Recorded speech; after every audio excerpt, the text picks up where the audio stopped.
XHNEZ 97.3 FM. En Nesa Radio, sintonizando la libertad de expresión, una estación integrante de la Asociación Mundial de Radios Comunitarias, AMARC, México.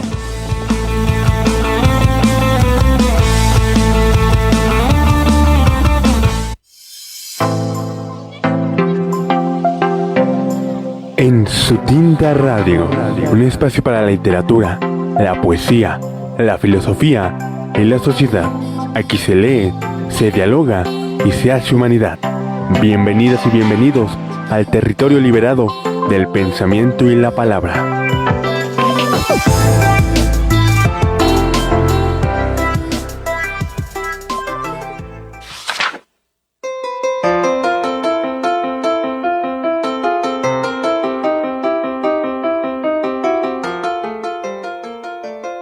Fue a esa edad.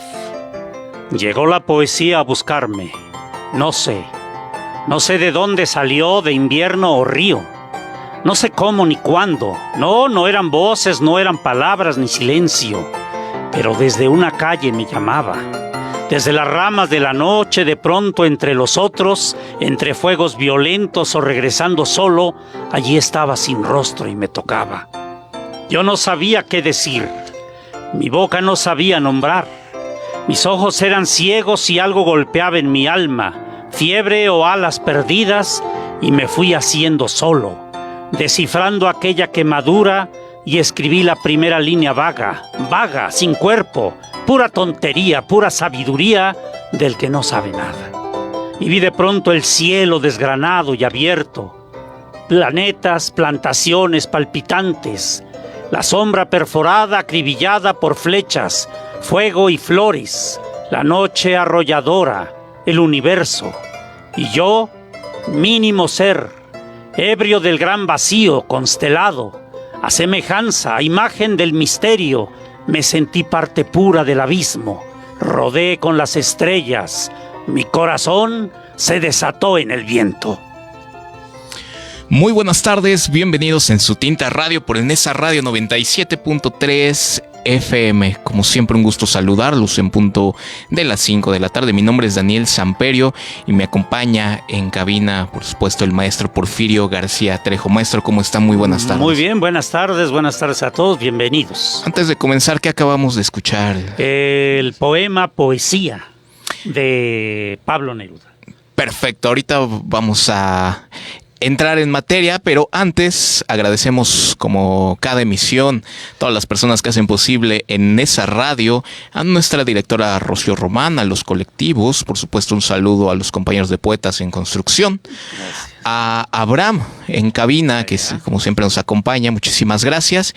Y pues bueno, maestro, ¿por qué poesía? Pues porque hoy celebramos precisamente el Día Mundial de la Poesía, un día establecido por en la Conferencia General de la UNESCO en 1999 y celebrado por primera vez en el 2000 para el inicio del siglo, ¿no? Exactamente, para iniciar el siglo.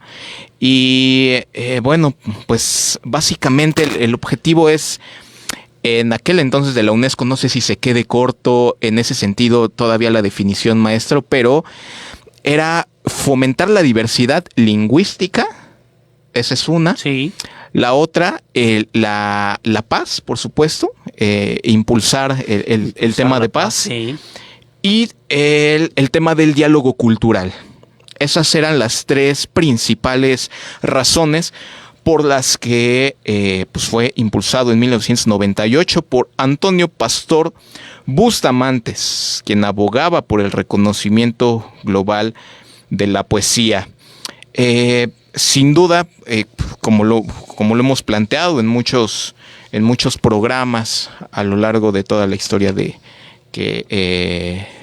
En Su Tinta Radio, pues bueno, la poesía es probablemente una de las disciplinas, uno de los géneros, uno de las artes más bellas, más importantes, y hoy pues le vamos a dedicar precisamente a esos grandes momentos de la poesía universal. Vamos a estar repasando y leyendo, por supuesto, algunos poemas de poetas fundamentales, ¿no? del mundo. Justamente antes de venir de preparar este programa, maestro, comentábamos que el día de hoy, más que otros días, pues vamos a continuar con esa tradición de recitar en voz alta, eso es, ¿no? sí, claro. Que se ha perdido un poco en estos tiempos con el tema de las tecnologías, etcétera, sin entrar en mayor detalle, pero sin duda la tradición literaria de recitar en voz alta, pues es fundamental. Y pues bueno, antes de iniciar, yo traigo algunas anotaciones, maestro. Ah, perfecto.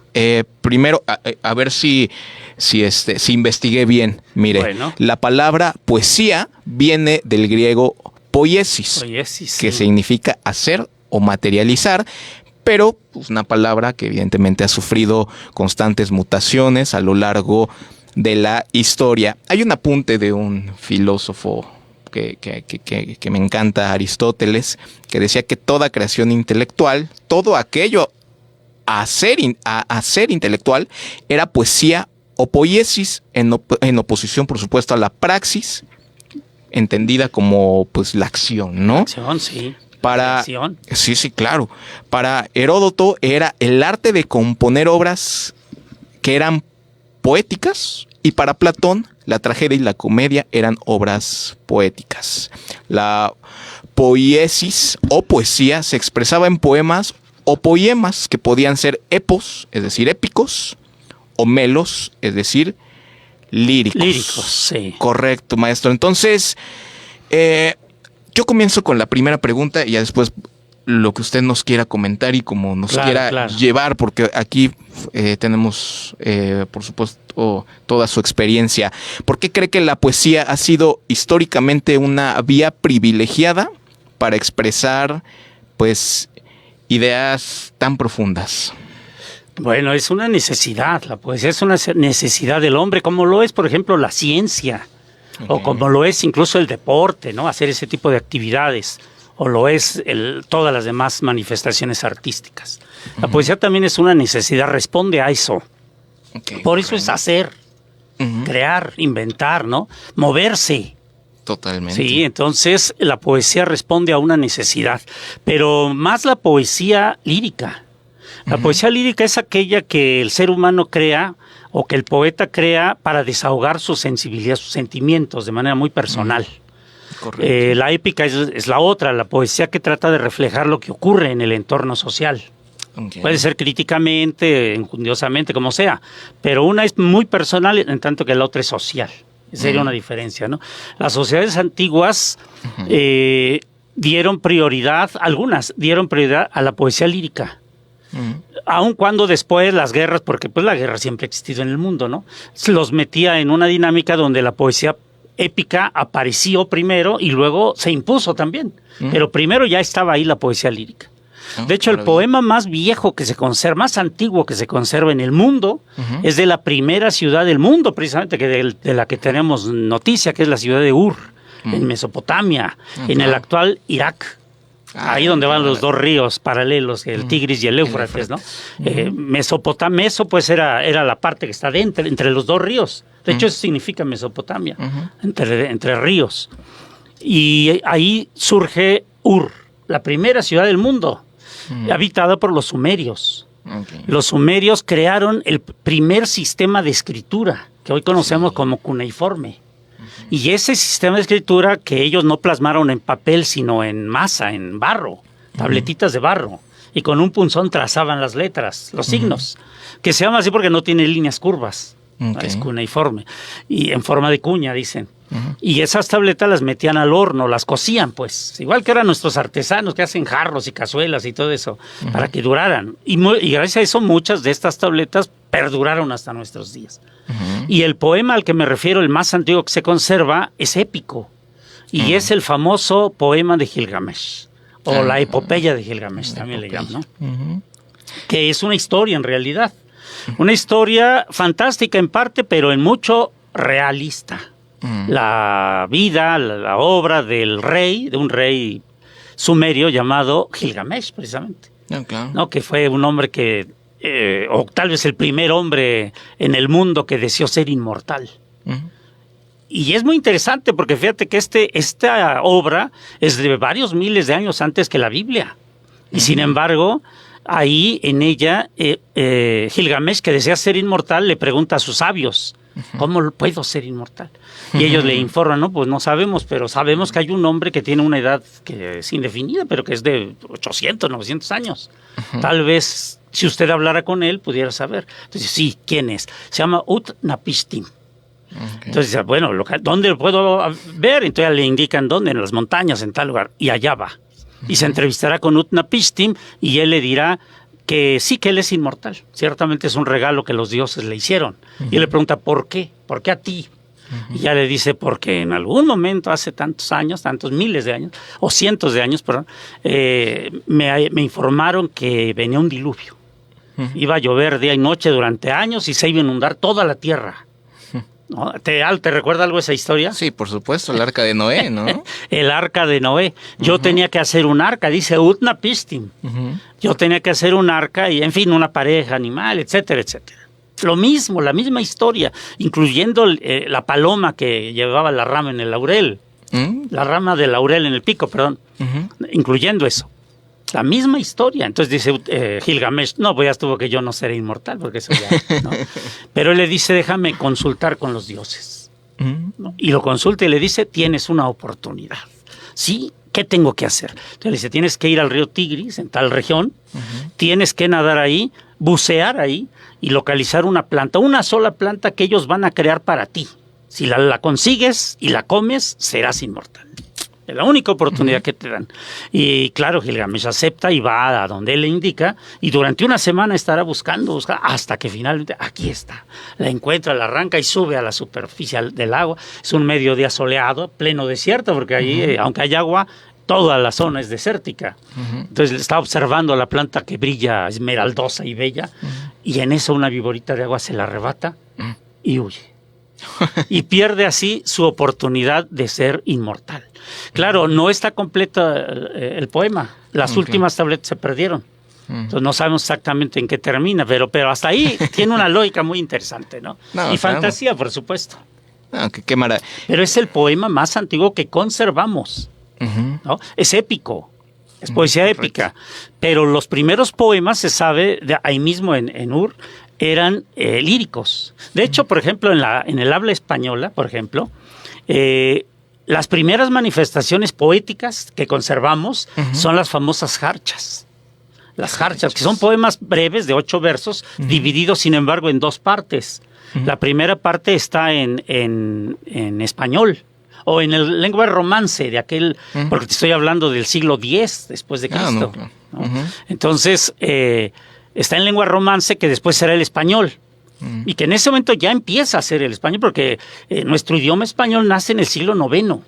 Ahí es donde empieza a evolucionar, a partir del latín vulgar.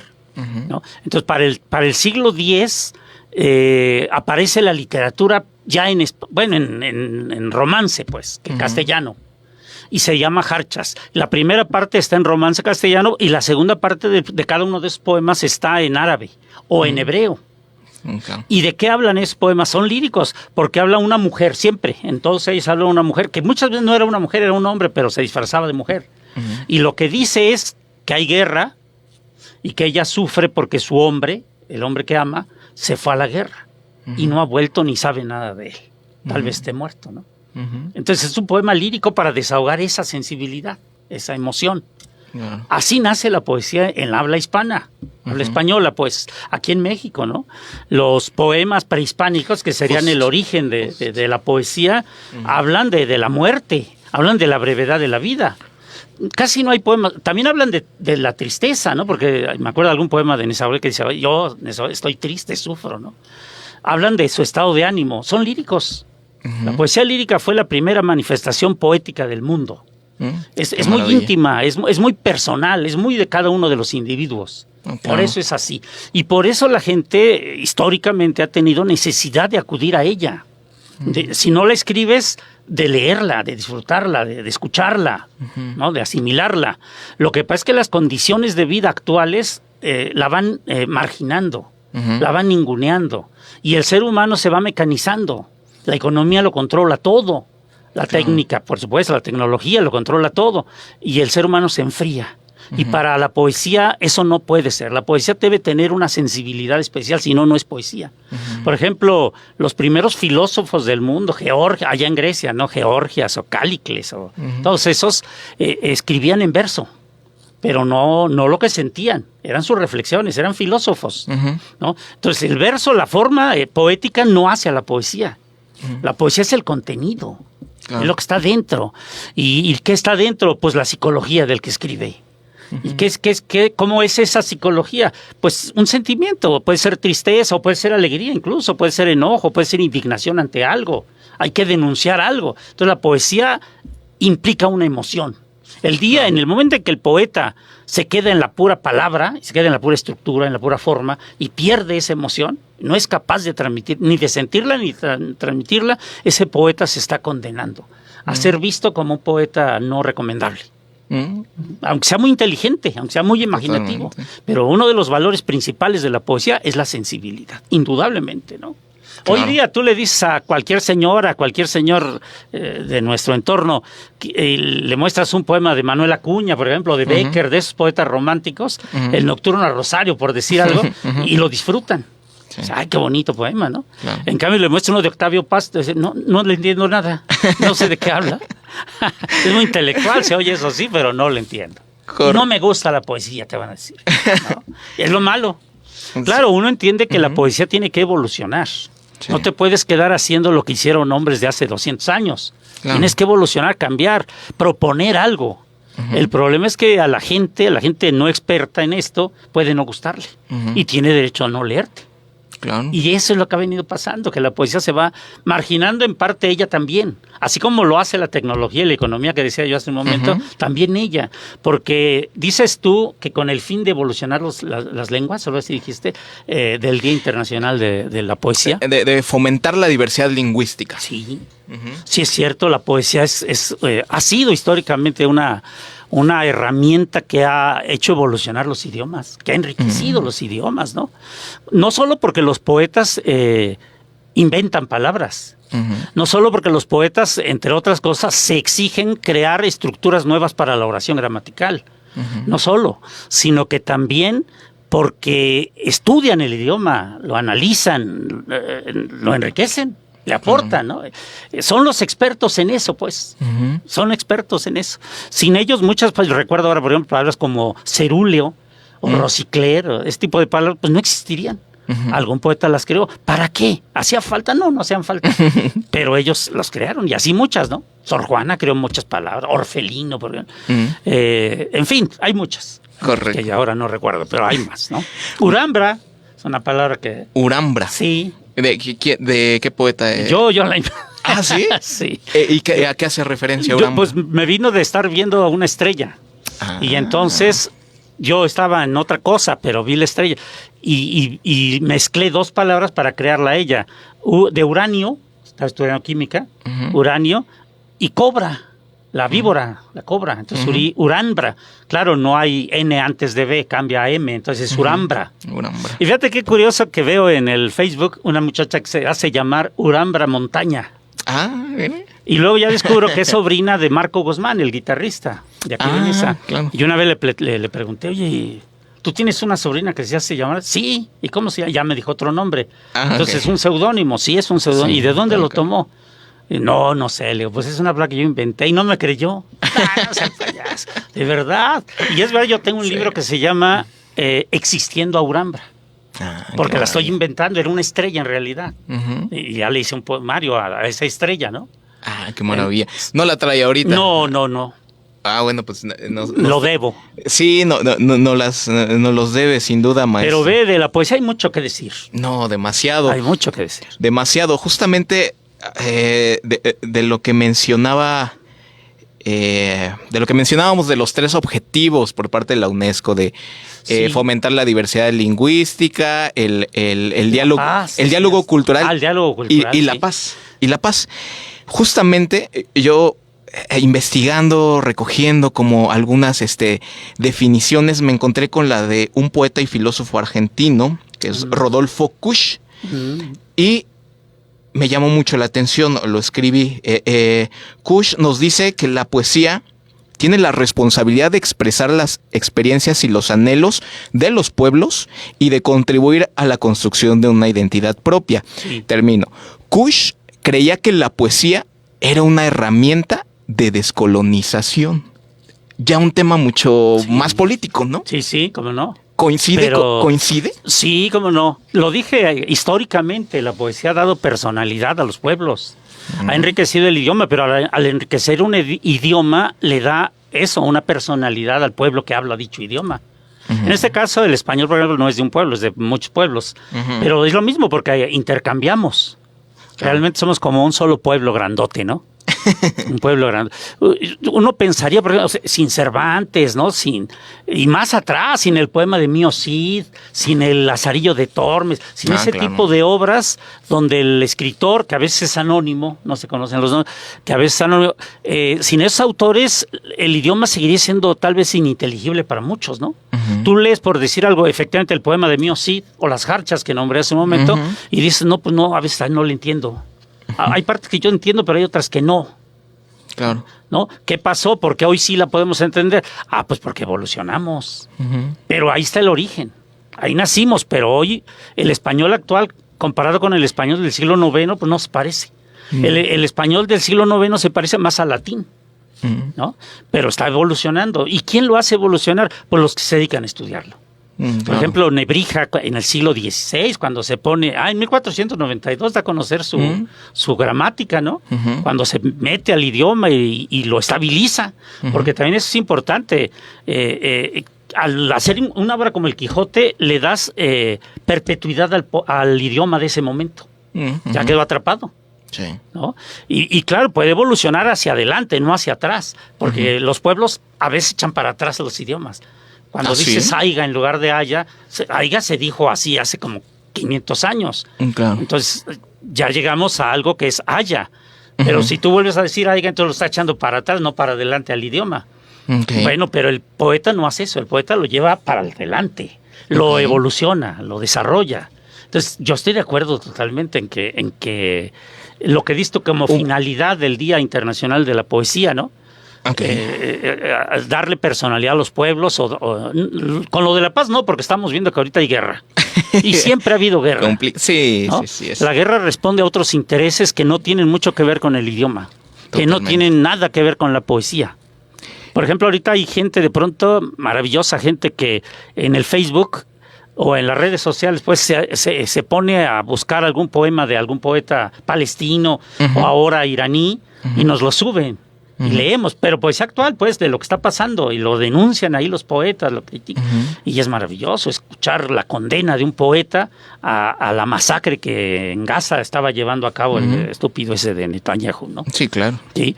Entonces, que los poetas condenen eso me parece extraordinario. Utilizar la poesía para decir o para manifestar que estás en contra de algo que acontece en tu entorno social, me parece fabuloso. No todos los poetas lo hacen, y no es obligación que lo hagan. Pero los que lo hacen le están dando algo extra a la poesía. Claro. Porque resulta que hacer un poema de amor puede ser más fácil que hacer un poema de guerra, ¿no? Para los poetas. Sí. Y hay poetas que ni lo quieren intentar y no lo hacen y ya. Y es respetable, pues, está bien. Pero el que lo hace se expone además de a que le digan que eso ni es poesía. Y se avientan y lo hacen, ¿no? Pues un poeta como Neruda, por ejemplo. Entonces lo hacen y a veces lo hacen muy bien. Claro. Y tienen doble valor sus obras. El valor literario exclusivamente y el valor social.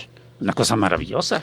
¿Será que la poesía de América Latina tiene esa cualidad por el contexto que vive de las que vivió de las dictaduras y eso? Claro. Una naturaleza mucho más de justicia social que la que pudiera presentarse en Europa? Sí, indudablemente. ¿Qué poetas podríamos mencionar que tienen en sus letras esa cualidad de ser férreos críticos del sistema? ¿Quién podría ser? Pues, bueno, Neruda. Otra vez Neruda, pero también Guillén, por ejemplo, Nicolás Guillén. No, sobre todo antes de la Revolución. Atacar al régimen de Batista. Claro. Sí, obviamente Benedetti en Uruguay, ¿no? Obviamente otro poeta Vallejo de Perú. Obviamente también ahí en el Perú, otro poeta, ¿cómo se llama? Manuel Escorza. También un gran poeta. Este argentino fabuloso también, González Tuñón. Pues hay muchos. Muchos. Aquí en México, obviamente, el maestro Efraín Huerta. Efraín Huerta, que se atrevió a decir cosas que otros poetas no. Por ejemplo, uno lee la poesía de su hijo, David Huerta, y se decepciona uno bastante. Ah, caray, sí. No, seguimos. Bueno. Lee uno la poesía de David Huerta y no, su papá no aparece. Yo entiendo que para David Huerta fue pesado cargar con el símbolo de lo que era su padre, ¿no? El gran poeta Huerta. Claro. Y andaba buscando su propio estilo y alejándose de su papá para que no lo compararan con él. En fin, entiendo eso. Pero la verdad es que se quedó pequeñito. Sí. El papá es un poetota. No, totalmente. Fíjate, usted mencionó a Efraín Huerta. Sí, Efraín Tenemos Huerta. aquí una antología poética para las personas que nos están viendo en Facebook y para las personas que nos están escuchando a través de su radio. Pues una antología poética. Me llama la atención aquí este capítulo 3 que dice, lo voy a leer, es un párrafo bien chiquito, no es un poema. Dice, las ideas del socialismo. Durante sus años de juventud, Efraín Huerta atestiguó la expansión de las ideas del socialismo en diversas partes del orbe. Involucrado y comprometido con esas causas, como lo estuvieron diversos escritores y artistas tanto de México como de otras latitudes, estos poemas son su testimonio del entusiasmo que tales ideas despertaron en esa época y, por supuesto, en Efraín Huerta. Me llama la atención, por ejemplo, títulos como Stalingrado en pie. Sí, cómo no. Tenemos aquí Stalingrado en pie. Tenemos Perros, mil veces. 1000 veces perros, sí, es un poema tremendo. Porque dedicado a los Estados Unidos de Norteamérica, sí. ¿Quiere leer algo, maestro? Pues, pero yo creo regresando del corte. ¿Regresando? ¿No? Bueno, pues todavía nos faltan como 2 minutitos. ¿Sí? Entonces, quería yo leer el remate precisamente del poema de Efraín Huerta que se llama Avenida Juárez, que aquí tengo. Lo tiene ahí, perfecto. El remate nada más. Adelante. Habla de México, es un dolor por México, por el México priista. ¿No? Empobrecido, endeudado, atrasado, vendido, ¿no? Al extranjero, presidentes entreguistas, traidores al pueblo. Pero Efraín se duele de todo eso en este poema enorme, Avenida Juárez, y remata diciendo, pues todo parece perdido, hermanos. Pues todo parece perdido, hermanos. Mientras amargamente, triunfalmente por la Avenida Juárez de la Ciudad de México, Mexico City, las tribus espigadas, la barbarie en persona, los turistas adoradores de lo que el viento se llevó, las millonarias neuróticas 100 veces divorciadas, los gángsters y Miss Texas pisotean la belleza, envilecen el arte, se tragan la oración de Gentibur y los poemas de Walt Whitman, el pasaporte de Paul Robeson y las películas de Charles Chaplin, y lo dejan a uno tirado a media calle con los oídos despedazados y una arrugada postal de Chapultepec entre los dedos. ¡Qué bárbaro! Eso, ¿en qué año fue más o menos la escritura de ese Hacia los poema? 50. Hacia los 50. Estamos hablando de López Mateos y pues va a haber ya casi la entrada de Díaz Ordaz. Sí, ¿no? exactamente. El México industrializado, pero también el de se me fue la palabra, es represivo. Sí, el de mayor represión, pero de eso hablaremos después. Hoy estamos hoy estamos conmemorando el Día Mundial de la Poesía, pero poesía eres tú. Así es, maestro. Pero ¿qué le parece si nos vamos pues rápidamente a un corte y regresamos con más poesía y por supuesto con más datos interesantes respecto a este Día Mundial de la Poesía? No se vayan, están en Su Tinta Radio por Enesa Radio 97.3 FM.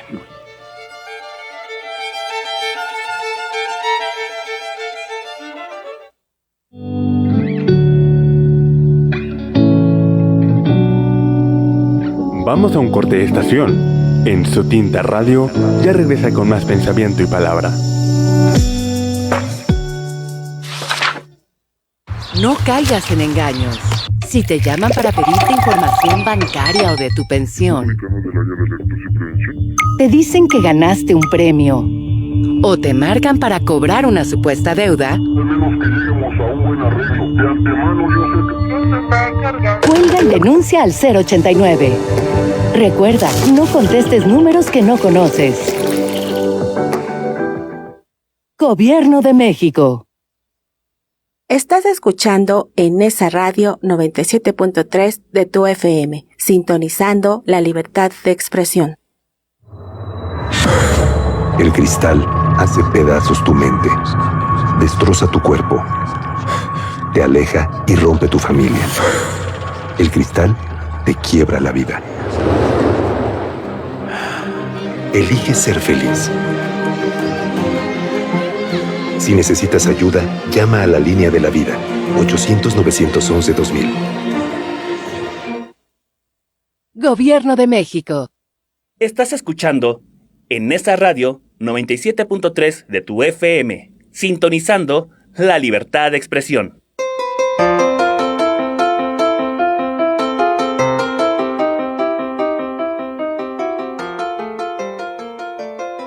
Poesía. Madre nuestra que evolucionas en luz todo lo que tocas, todo lo que es universal y sin embargo nuestro. Míranos amar cotidianamente, encender el corazón como una pirotecnia. Permítenos ser lo que tú eres, humanizar en ti nuestros defectos, crecer bajo tu sombra, respirar las aves de tu ingenuidad, la ciencia de tu perfección. Junto a tantos malabarismos de odio, aún eres original y cierta. Danos la capacidad de entender nuestros procesos, ese instinto de conservación que solo destruye, que todo destruye o lo transforma. Déjanos llegar a ti después de un día de trabajo, de una minúscula guerra cotidiana. Ser por ti sustancialmente buenos y creativos, positivos para la humanidad en que crecimos, en quien creemos. Danos la posibilidad de revertir el sentido criminal que nos ofende. Poesía, la piel de nuestra conciencia, sé nuestra civilidad, la ecuación primordial del amor que no entendemos. Estamos de regreso en Su Tinta Radio por Nesa Radio 97.3 FM. Estoy aquí en la mesa con el maestro Porfirio García Trejo. Maestro, ¿qué acabamos de escuchar? Se llama Devoción. Y es un poema que tiene como tema la poesía, precisamente, hablar de la poesía. Este lo escribí yo. Okay. Y déjame te cuento la anécdota. Estaba yo en la sala de espera del hospital aquí de Zaragoza, del ISSSTE. Me iban a operar porque me iba a infartar. Entonces me iban a operar. Sin embargo, por alguna razón, llegó alguien más grave y entraron al quirófano antes que yo y me hicieron esperar 2 horas más. Entonces tuve tiempo para pensar y hasta crear poesía. Porque yo pensé varias cosas. Una, que yo siempre he dicho que el día que yo ya no escriba, me moriré. Y yo dije, puede ser que este sea el día, ¿no? Que me muera. Y no que me iba a morir escribiendo. Pues ponte a escribir. No tenía papel ni tinta, por supuesto, pero tenía mi cerebro. Entonces me puse a crear versos que quedaron ahí. Algunos, otros se perdieron. Pero los que se quedaron, después que salí, los tomé para hacer el poema. Y el propósito de escribir eso en ese momento, de crear eso, fue que yo no le había hecho un poema a la poesía. ¿No? Un tono así, en un tono como del Padre Nuestro, ¿no? Pero este es Madre Nuestra que estás en la tierra, ¿no? No dice así, pero es como un rezo, pues, a la poesía, un homenaje. Y por eso nació este poema largo. Después le cumplí, ¿no? Como no me morí, pues tuve la ocasión de cumplir mi palabra. Ah, qué grandiosa anécdota. Así nació, sí. Una grandiosa anécdota. Para las personas que nos están apenas sintonizando, hoy estamos conmemorando el Día Mundial de la Poesía. Cierto. Establecido por la UNESCO en el 99, celebrado por primera vez en el 2000. Y estamos hablando precisamente de cuál es la función. Ya habíamos dicho el tema de la diversidad lingüística, el tema de dar identidad a nuestros pueblos originarios, a promover la paz, el diálogo cultural, etcétera. Para este segundo bloque, yo quisiera entrar con una definición que daba Hegel, ¿no?, acerca de la poesía. Hegel consideraba la poesía como la más alta de las artes porque podía captar los conceptos entendidos como la sustancia última de la cosa, aquello que la palabra no puede definir y que la realidad a través de su apariencia no puede mostrar. A lo mejor ahorita suena como muy enredado, pero básicamente la poesía es es la capacidad de poder transmitir a otra alma aquello que en cuestiones sencillas no podríamos explicar o ilustrar, ¿no? O ilustrar, sí. La poesía tiene una esencia humana, humanística. No puede, lo que decíamos hace rato, ¿no? La sensibilidad le es fundamental. Pero es que es el humanismo lo que es fundamental realmente dentro de ella. Por ejemplo, si tú escribes cuentos, escribes novelas, si haces teatro, o si pintas, o si compones música, o qué sé yo, seguramente tienes algo de eso. Pero la poesía es un 90%, en tanto que otros géneros pueden ser menos, te permiten ser menos humanista, por así decirlo, menos sensible, o como quieras verlo. Pero la poesía lo exige. Sí, claro. Sí, lo exige. De hecho, el sábado presentamos un libro y me decía un compañero que eran cuentos, pues, pero dice, yo busco al poeta aquí, ¿no? Tú eres un poeta, debería estar aquí un poeta, y no está. Está un narrador, no un poeta. Y ya le explicaba yo por qué se daba ese fenómeno. Pero es verdad, cuando yo escribo no echo mano del poeta, lo dejo en paz, porque si no me salgo del género, me meto al género de la poesía. La poesía debe de estar presente cuando el género lo exige. Por ejemplo, si el cuento o la obra de teatro que estás escribiendo implica algo que tú quieres denunciar o algo que te conmueve mucho, sí, dale un poco de poesía porque va a funcionar bien, ¿no? Si el personaje es un poeta, bueno, pues dale algo de poesía porque va a funcionar bien. Entonces, la poesía es humana, esencialmente humana, y por eso fue la primera. Por eso es la más importante, la que más se conserva, a pesar de que cada vez tenemos menos lectores, y eso es importante considerarlo. Todos los géneros van perdiendo lectores. La novela se mantiene, porque le han hecho un negocio interesante, ¿no? Sí, claro. Pero todos los demás géneros van perdiendo lectores. La poesía más que todos. Por esto mismo, porque exige la sensibilidad. Entonces el ser humano actual no está muy dispuesto a darla. ¿Para qué voy a leer eso? Es ridículo, es cursi. Cuando te digo que cuando les presentaba yo, veía yo el tema de poesía allá en la Vocacional 4, donde yo trabajaba, y empezábamos a ver poesía, empezaba yo leyéndoles, empezaba con varios poemas, pero recuerdo que uno que era el poema Nocturno a Rosario. O sea, a ver qué opinan de esto, y decía yo, pues bien, yo necesito decirte que te adoro, decirte que te quiero con todo el corazón, y los dejaba, ¿no? Decía la primera estrofa y esperaba. No faltaba un baboso que dijera, ¡ay, qué emoción! ¿No? Burlándose. Entonces ya decía yo, sí, ¿verdad? Claro. Es cursi, ¿no? Ya decía él, sí, es cursi. Bueno, muy bien. Ahora quiero contarles la historia del poeta que lo escribió. Y déjenme decirles que Manuel Acuña se suicidó a los 24 años. Quiero contarles por qué se suicidó y qué relación hay con este poema. Claro. Y yo lo contaba, por supuesto, que tomó el cianuro y se mató por amor a Rosario de la Peña. Cuando ya terminaba, les preguntaba, ¿les gustaría que leyéramos completo el poema? Obviamente todos decían sí, pero yo le preguntaba al que había hecho la burla, ¿tú, compañero, quisieras oírlo completo? Sí, maestro, si quieres. A ver si cambia tu opinión de lo que es la poesía. Y ya lo leíamos y por supuesto que sí cambiaba pero es que es humanismo, hay que mover en ellos esas fibras, si no, no la aceptan. Les parece ridícula la poesía, o complicada, como decíamos. ¿No? Entonces, no, yo les decía, este otro tipo de poesía, que ya no es romántica, es para inteligentes. Si ustedes lo son, podrán entenderla, si no, no. Pero también es para sensibles, porque aquí también hay una sensibilidad. Entonces ya leíamos algo de Paz, o de Juan Ros, o de otros poetas. Claro. Y obviamente se les dificultaba mal. Esto es muy distinto. Sí, es muy distinto. Pero ¿cómo ven? Y ya lo tratábamos de entender y obviamente de sentir. Otro ejercicio que yo hacía frecuentemente es, a ver, cierren sus ojos, relájense, suelten todo, los voy a hipnotizar. Y no era eso, era que les iba yo a decir un poema. Concéntrense en el poema. Si abren los ojos y se me distraen, los repruebo inmediatamente. Y sí, se concentraban, yo decía el poema y dejaba un ratito y luego decía, ya, abran sus ojos. Ya se sentaban bien y todo. Y les preguntaba yo, ¿qué opinan? ¿Qué les pareció? Las niñas siempre te decían, ay, qué bonito poema. No, son muy sensibles las mujeres. Más que los varones, por supuesto. Son más inquietos los varones. Pero también había compañeros, oiga, maestro, qué buen poema. Y no faltaba alguno que días después te llegaba con un poema. Mire, maestro, lo que hice. Estuve pensando en su poema y mire. Sí. Oh, qué maravilla. Justo menciona una palabra muy importante, sensibilidad. Por ejemplo, dice, las mujeres son más sensibles. Creo que en los tiempos modernos hablar de sensibilidad ha tomado una connotación negativa dentro de la sociedad. Es decir, el que es sensible pues es débil, es es tonto, es ingenuo. Sin embargo, creo que hoy en día la sociedad carece tanto de sensibilidad que nos ha llevado a tales conflictos, ¿no? Sí. Ve cómo asesinan a niños, asesinan a ancianos.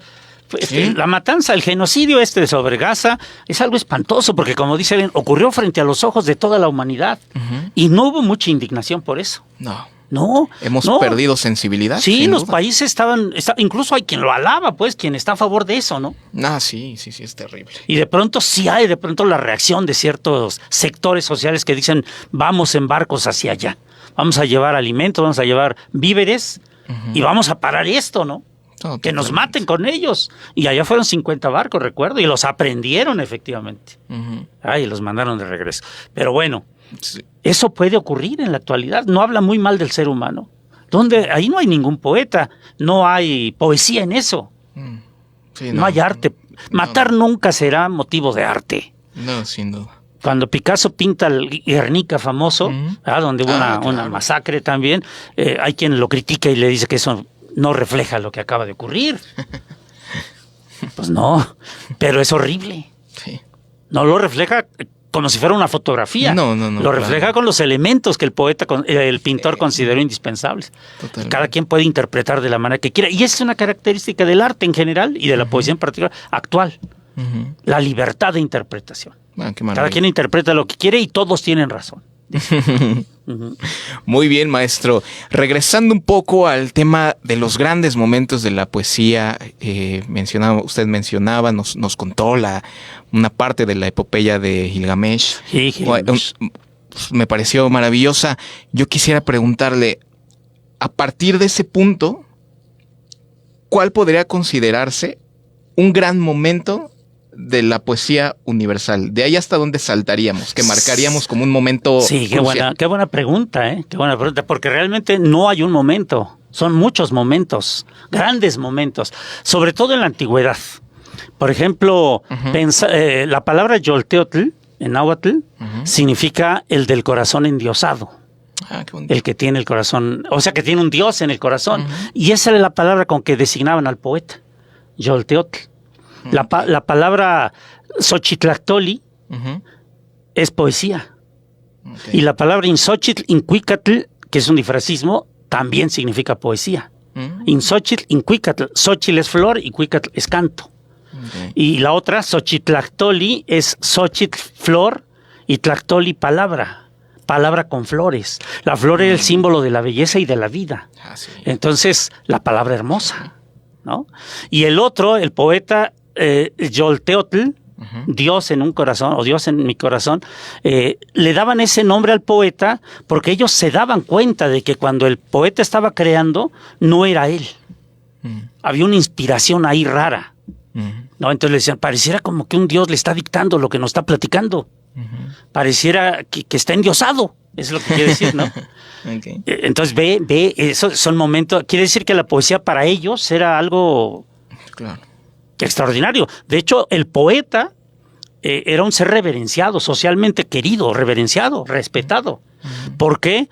Porque actuaba como puente de enlace entre el ser humano común y corriente y las fuerzas divinas que lo gobiernan. Las fuerzas de la naturaleza. No era un ser divino él. No. Era un puente de enlace. Era un humano, pero estaba de enlace. Entonces ve eso, habla de un momento maravilloso de la poesía. Por eso era muy frecuente que los tlatoanis, palabra de más que lo que significa, ¿no? Que los tlatoanis fueran poetas. Era muy frecuente.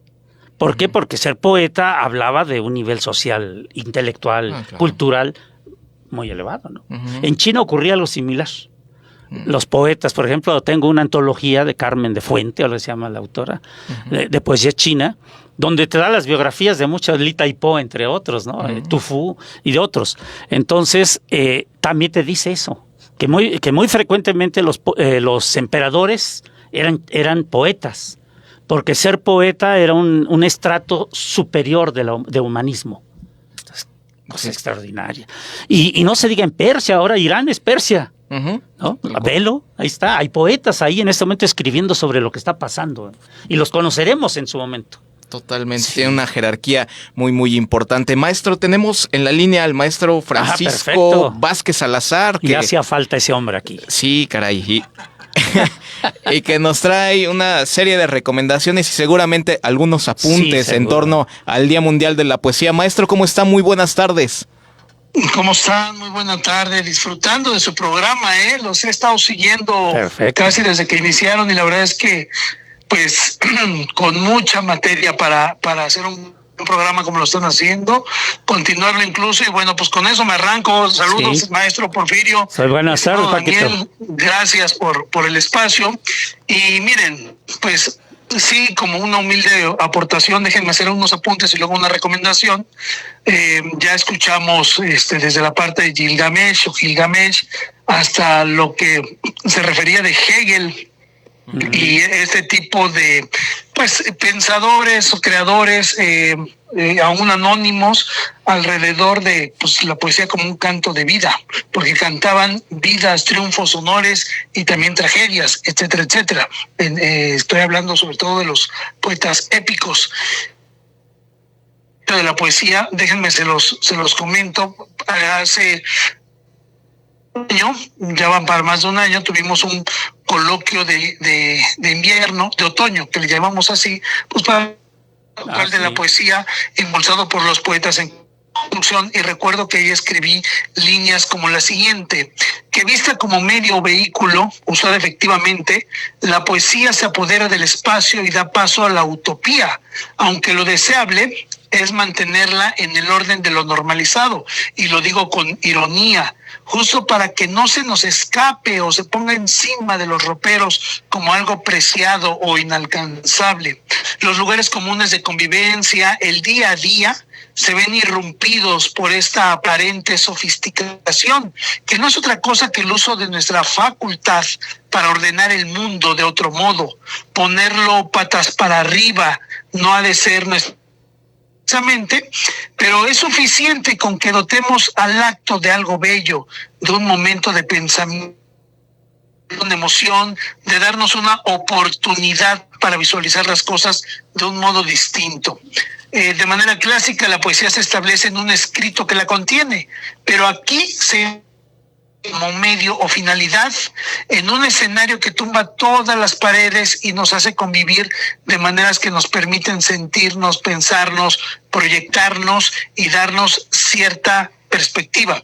Estoy hablando del día a día, estoy hablando de lo cotidiano.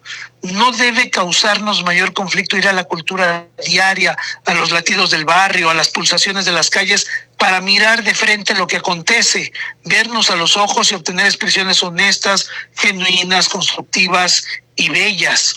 Una empresa así implica 3 elementos que se sacuden para iniciar actos nuevos: el pensamiento, la razón y la emoción. Algo que es del día se vuelve vital y motivo para una relacionalidad y una relación social ejemplar. Al agua la damos por hecho en nuestra rutina, hasta que se escasea o hasta que gustosamente nos quita la sed. ¿Qué dice la poesía del agua? No solo en esta forma de mirarla en lo cotidiano y en lo práctico. ¿Y cómo de realizarse esto? La estudiosa uruguaya Mercedes Calvo da un primer acceso desde el lenguaje en la cotidianidad y el trato entre nosotros, por supuesto. Dice, porque en poesía la palabra se niega a ser únicamente concepto, no admite su solo significado. La palabra poética es eso y a la vez es otra cosa. Desdobla una multiplicidad de sentidos que le permiten recobrar aquella originalidad primaria que el habla cotidiana va cercenando sin cesar. Nuestro lenguaje convencional ha surgido de una libertad originaria que se ha perdido. Ha desaparecido su pureza y se ha anquilosado en estructuras rígidas, se ha llenado de clichés y frases hechas que impiden la comunicación. Ha quedado apresado en verdades convencionales, pero justamente es esa manera poética de haberse constituido lo que abre las posibilidades de renovación del lenguaje y de juego a nuevas transgresiones. Parece que podemos dejar aquí la tarea de imaginar cómo ha de realizarse esto, aún más allá de las implicaciones formales del lenguaje. Es decir, cómo Juan, Pedro, Alicia o doña Graciela pueden tomar la poesía para sí, y hacer cumplir el acerto de este escrito. O sea, la poesía es de todos y está en todas partes. Así, poesía en todas partes significa tomar la palabra, sí hacerla, pero también tomarla y dejar de lado toda ceremonia para apropiarnos de ella y de sus espacios, incluso los físicos, que son distintos cuando media la palabra poética que resuena y resueña entre paredes, ventanas, estantes, libros, gente. Y ya termino con esto. Dice, todo es distinto cuando un ritual así se pone en marcha. La palabra vuelta a voz se abre hacia el infinito, resuena cual rayo que toca polvos estelares y acontece ahí donde somos. Eso yo escribí sobre la poesía y el día a día, compañeros. Y déjenme ir rápido, no sé si tengan inconveniente. Adelante, a la recomendación. maestro. Adelante. Miren, colegas del Círculo de Estudios de Poesía Latinoamericana, más bien Círculo de Poesía Latinoamericana, nos recomiendan leer a Ledo Ivo. Ledo Ivo, un poeta ya falleció en 2012, brasileño, evidentemente parte de Latinoamérica, que entre otras cosas destaca su fijación en la vida cotidiana y la poesía, justamente, que podemos decir pues, son los principios de la poesía social, hoy día, creería yo, poesía contemporánea. Hay un poema de él que voy a leer solo 2 estrofas, son un poco largas, el poema es largo, pero les recomiendo que lo busquen, Ledo Ivo, brasileño, que se llama Los pobres en la central de autobuses. Y dice, los pobres viajan, en la central de autobuses levantan los cuellos como gansos para mirar los letreros del autobús. Sus miradas son de quien teme perder alguna cosa. La valija que guarda un radio de pilas y una chaqueta que tiene el color del frío en un día sin sueños. El sándwich de mortadela en el fondo de la bolsa. El sol del suburbio y polvo más allá de los viaductos. Entre el rumor de los altoparlantes y el acelerar del autobús, temen perder su propio viaje, oculto en la niebla de los horarios. Los que dormitan en los asientos despiertan asustados, aunque las pesadillas sean privilegio de los que abastecen los oídos y el tedio de los psicoanalistas, en consultorios asépticos como el algodón que tapa la nariz de los muertos. Fragmento de su poema. Parece corta un poco.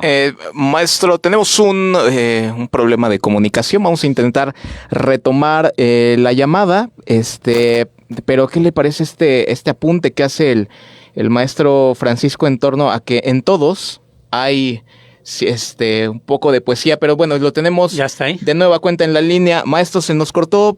Por favor, continúe. No me digas dónde se cortó, no, hombre. Al final, ya casi. Hay un duende al que no le gusta la poesía, por lo visto. Pues sí, cómo no. Y espero que no esté ahí en la cabina. Pero decía, ¿sí, ahí se escucha mejor? Sí, totalmente. Solo se cortó, pero adelante, maestro. De hecho, se escuchó gran parte del poema.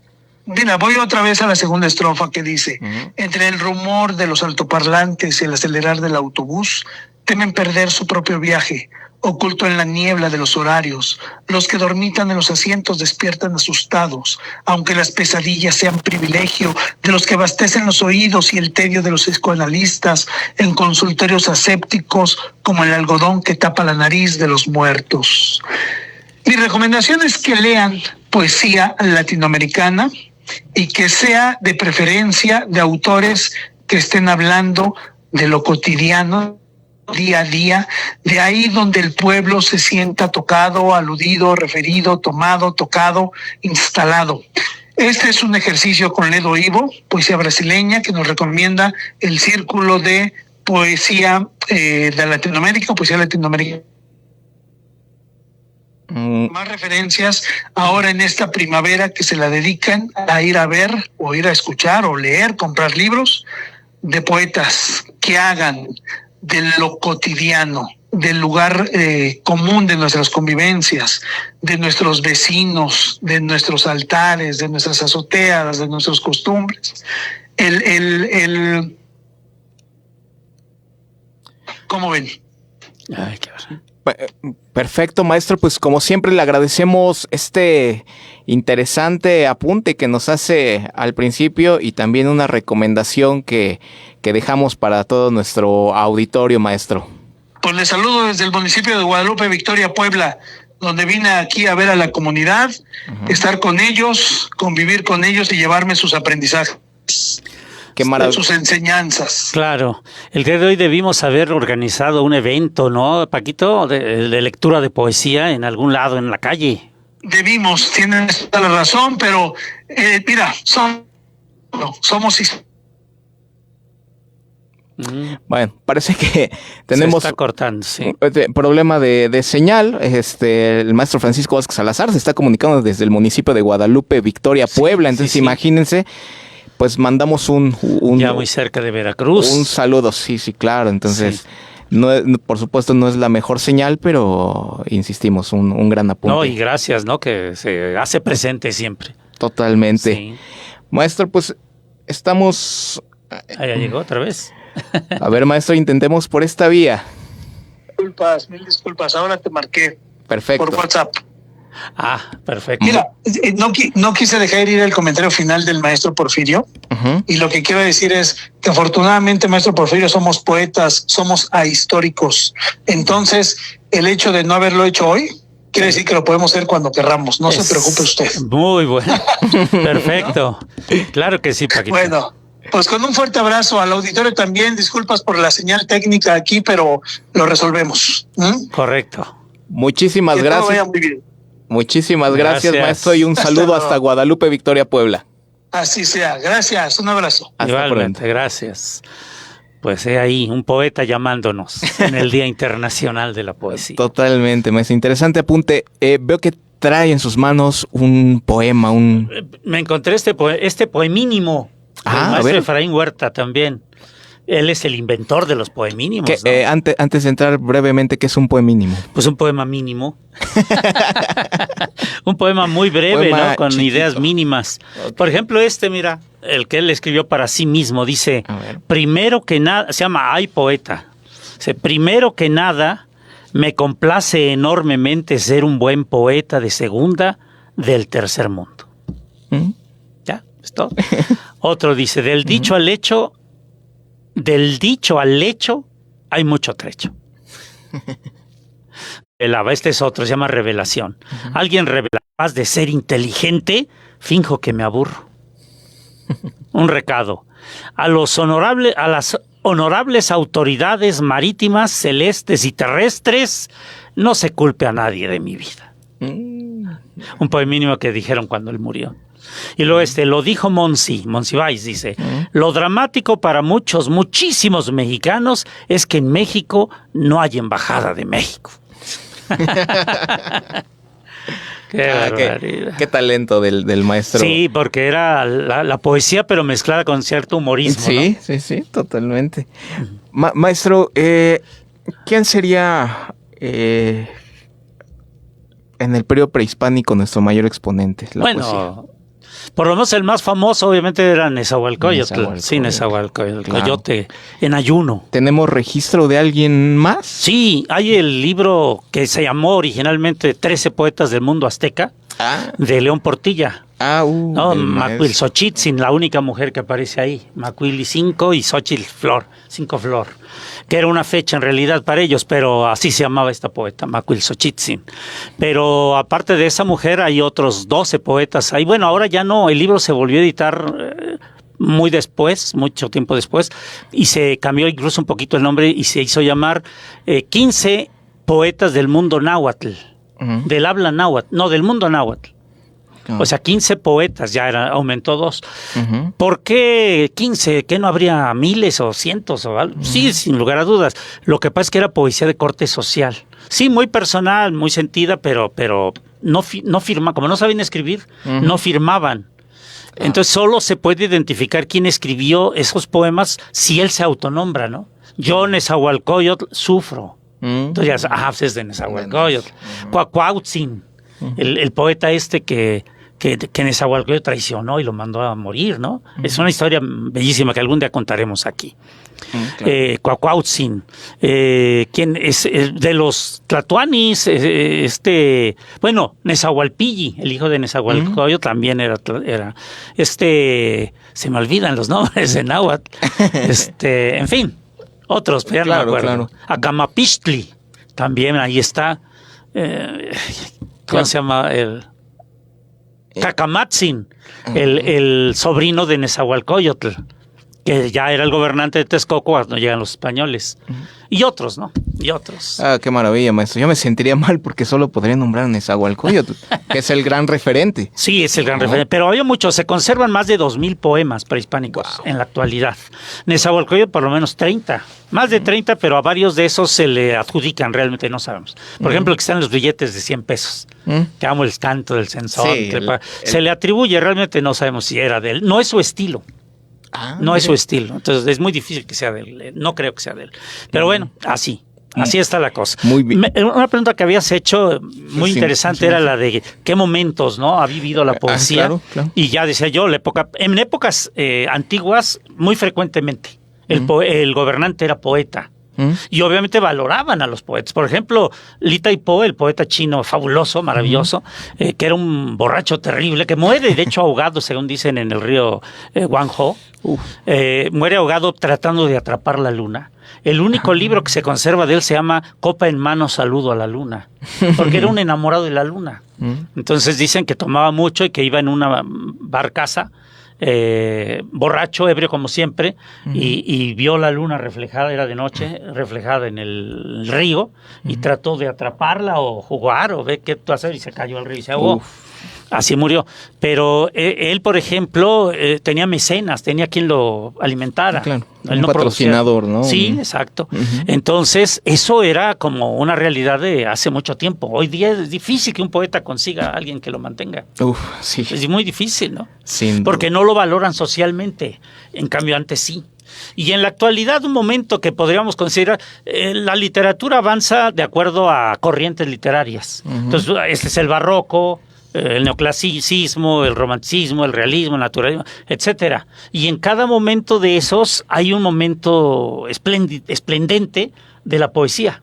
¿No? El barroco, por ejemplo, es llevar precisamente el idioma a una manifestación extraordinaria, porque los barrocos, con esta búsqueda de recursos que acumulaban en una sola obra, pues enriquecían todo lo que tocaban. Sor Juana, ¿no? Góngora, Quevedo, Baltasar Gracián y más.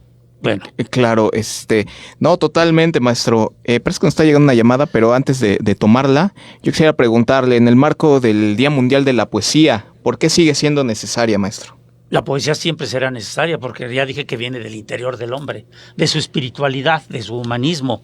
Y mientras eso exista, el hombre tiene esperanza de ir más allá. De salir adelante de sus muchas frustraciones y de sus muchos conflictos. Qué maravilla, maestro. Bueno, tenemos en la línea al señor Martín Catalán. Pues vamos a tomar la llamada. Estamos casi por terminar el programa. Maestro Martín Catalán, ¿cómo está? Muy buenas tardes. Buenas tardes, amigo. Pues para comentarles, ayer... Ay, no. El centenario de Jaime Sabines. Es verdad, sí es cierto. Hay algo. Sí, es cierto. Tendremos que dedicarle un programa también al maestro Sabines. Sí, sin duda.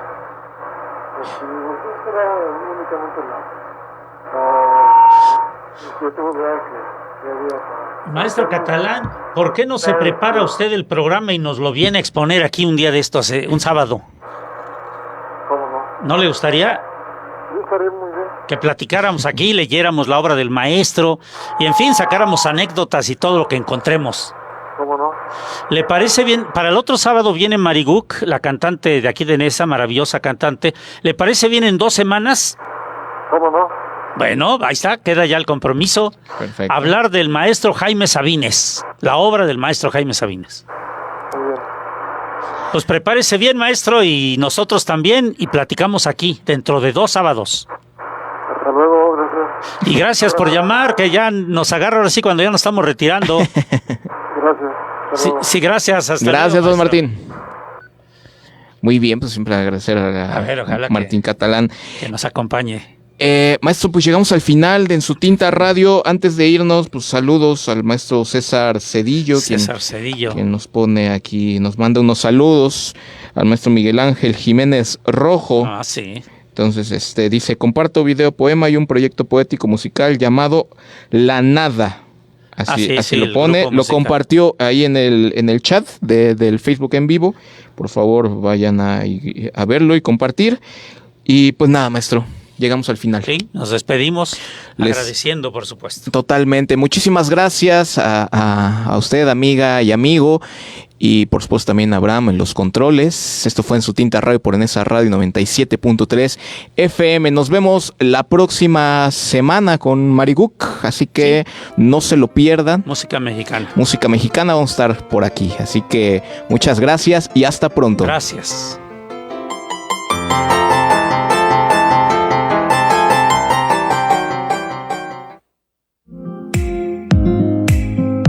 Un capítulo se cierra y se abre otro que juntos disfrutaremos en nuestra siguiente emisión. Gracias por acompañarnos y ser parte de En Su Tinta Radio y cultivar el mundo que es posible. Hasta la próxima.